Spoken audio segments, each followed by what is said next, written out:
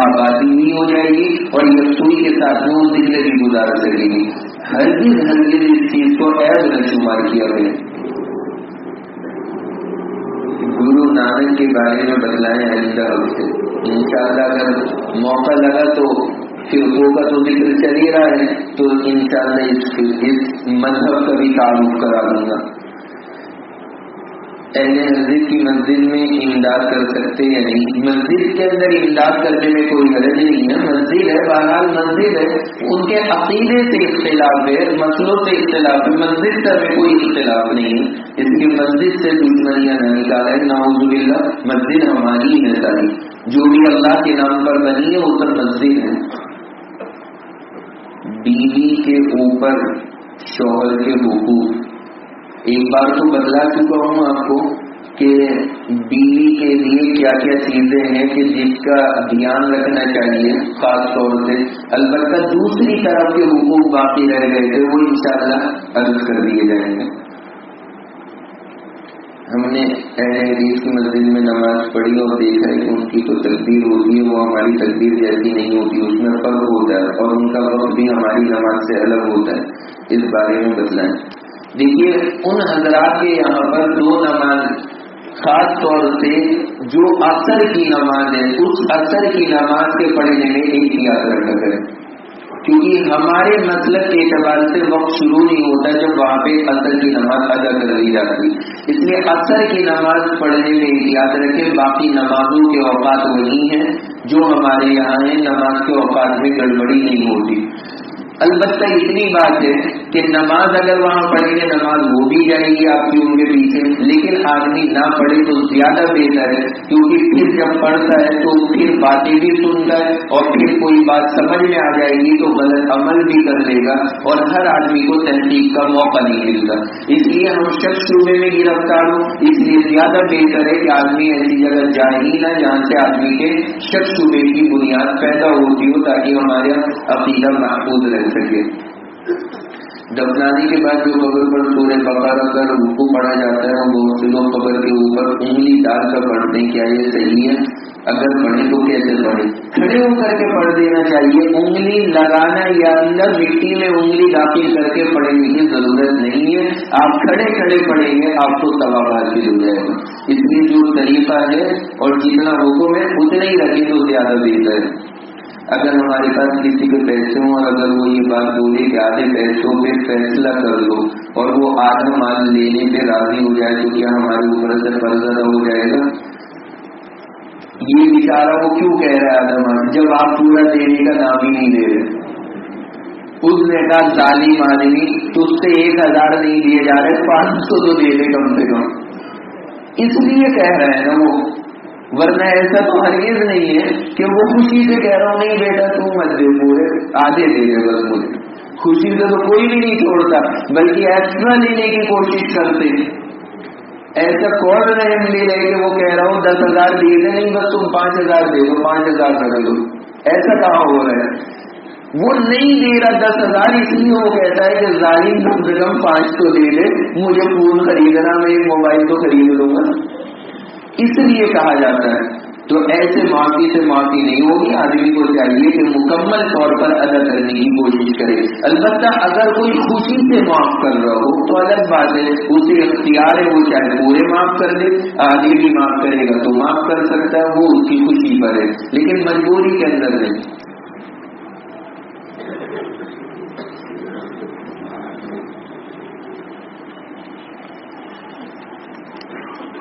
حضور کے سلسلے میں خواب لکھا ہے کہ حضور خواب میں آئے اور کہا کہ مجھے نظم سناؤ.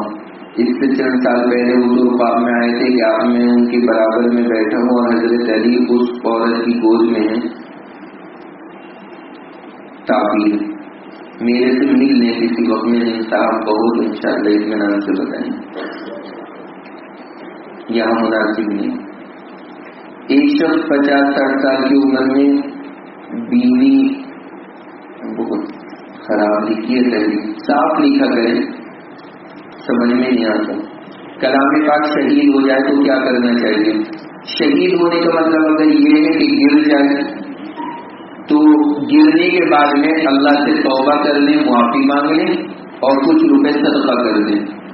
اور اگر ختم ہی ہو جائے نعوذ باللہ، یا جیسے گھر میں کچھ آگ لگ گئی یا کچھ ہو گیا اور قرآن پاک جل گیا، تو پھر اس کو کسی پاک صاف کپڑے کے اندر رکھوا کر کے کہیں دفن کرا دیں. کلام پاک کا جزدان دھونے کے بعد اس کا پانی کہاں ڈالنا چاہیے؟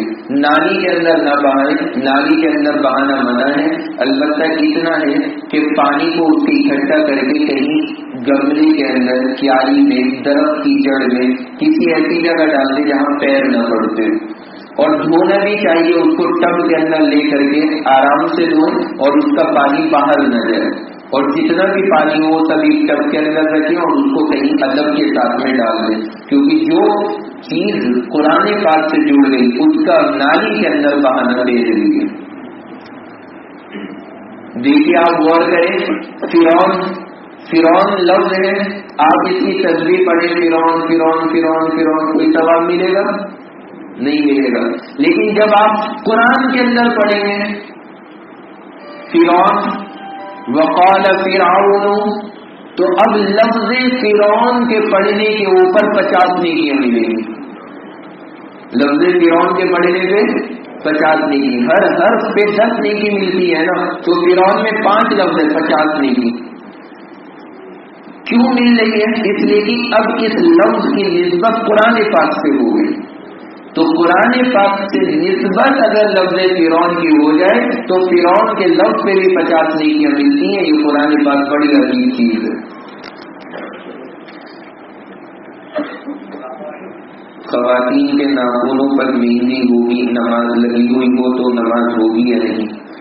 اگر مہندی لگی ہوئی ہے، یعنی کہ وہ جو لگایا جاتا ہے لیپ کی طرح سے پہلے مہندی کو، وہ لگی ہوئی ہے اور وضو اس حالت میں کی جا رہی ہے، تو ظاہر سی بات ہے پانی نہیں پہنچے گا، اس لیے وضو نہیں ہوگی. لیکن اگر اس کو اتار دیا اور صاف کر دیا، کلر خالی رہ گیا تو کوئی ایسی بات نہیں، پھر تو اس میں نماز بھی ہوگی اور وضو بھی ہوگی. البتہ یہاں تک حضور نے فرمایا خواتین کو کہ ہاتھوں پہ مہندی لگا کر کے رکھا کرو. عورتیں خالی شادیوں کے موقع پہ مہندی لگاتی ہیں، حضور نے فرمایا کہ ان کو عام حالات میں بھی لگا کے رکھنا چاہیے. تاکید ہے شریعت کے اندر، اس لیے لگائیں اور اس میں وضو بھی ہوگی، کوئی پریشانی کی بات نہیں. دعا کرنا. یہاں جو لے کر کے آتے ہیں صاحب، آپ نے غور کیا ہوگا جن کے ساتھ میرا آنا ہوتا ہے، 2 ہفتوں سے نہیں آ پا رہے ہوں، ان کے صاحبزادے بہت سخت بیمار ہیں، انہی کے ساتھ میں وہ ہاسپٹل کے اندر ہیں، ان کے لیے بھی خاص دعا کریں، اللہ تعالیٰ شفا عطا فرمائے. الحمد للہ رب العالمین الرحمن الرحیم والصلاة والسلام علی سید الانبیاء والمرسلین محمد وعلی آلہ واصحابہ اجمعین. یا اللہ ہم سب کے ساتھ میں اپنے خاص فضل کا معاملہ فرما. یا اللہ ہمارے گناہوں کو معاف فرما. یا اللہ ہماری غلطیوں کو درگزر فرما. یا اللہ ہم سب کے اس درس قرآن کو قبول فرما. یا اللہ ہم نے یہاں پہ بہت سارے مذہب، فرقے، جماعتیں، ان کا تذکرہ پڑھا اور سنا ہے. اللہ ہم سب کو صحیح عقیدے کے اوپر قائم رکھنا. یا اللہ جتنے نئے نئے فرقے پیدا ہو رہے ہیں، یا اللہ ان تمام فتنوں سے مسلمانوں کے عقیدوں کی حفاظت فرما. یا اللہ جو نئے سے نئے مسلک لے کر کے دنیا میں آ رہے ہیں، اللہ انہیں ہدایت عطا فرما. یا اللہ مسلمانوں کے عقیدوں کی حفاظت فرما. یا اللہ ہمیں صحیح طور پہ شریعت پہ عمل کرنے کا موقع عطا فرما. یا اللہ شریعت کا پابند بنا. یا اللہ اپنی نافرمانیوں سے ہماری حفاظت فرما. یا اللہ درس قرآن میں یہاں پر آنے والے، سننے والے، سنانے والے، انتظام کرنے والے یا دور دور سے جو حضرات سن رہے ہیں، اللہ سب کی تمام جائز مرادوں کو پورا فرما. یا اللہ ہمارے اس درس کو قبول فرما. اللہ ہم سب کے لیے دونوں جہاں کی نجات کا ذریعہ بنا. یا یا اللہ ہم سب کو جنت میں داخل ہونے کا ذریعہ بنا.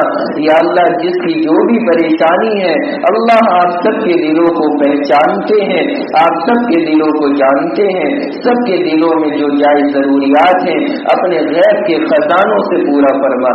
یا اللہ سب کی تمام ضروریات کی تکمیل فرما, سب بیماروں کو شفا عطا فرما, قرض میں ڈوبے ہوئے لوگوں کے قرضوں کی ادائیگی کے اسباب پیدا فرما. ہم نے جو مانگا ہے اللہ وہ بھی عطا فرما, جو مانگنے سے رہ گیا ہے وہ بھی عطا فرما. یا اللہ ہماری ان تمام دعاؤں کو ہمارے آقا ہمارے محبوب سرور دو عالم جناب رسول اللہ صلی اللہ علیہ وسلم کے صدقے طفیل میں قبول فرما. وصلی اللہ تعالی علی خیر خلقہ محمد وعلی آلہ واصحابہ اجمعین برحمتک یا ارحم الراحمین. آمین.